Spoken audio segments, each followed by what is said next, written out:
আপনাকে কি করে ভালো না বাসি ইয়া রাসূলুল্লাহ।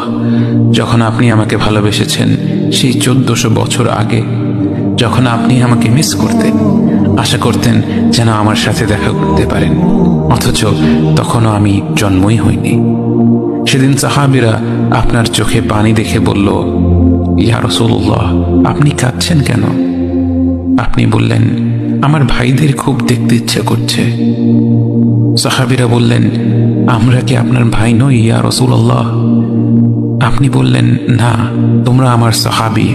আমার ভাই হলো তারা যারা আমার পরে আসবে এবং আমাকে কখনো না দেখেও তারা আমাকে বিশ্বাস করবে। মৃত্যু শয্যায় শুয়ে আপনার অন্তরে এই চিন্তা ছিল যে আমাদের পরিণতি কি হবে। উম্মতি উম্মতি বলতে বলতে আপনি আপনার রবের নিকট ফিরে গিয়েছেন।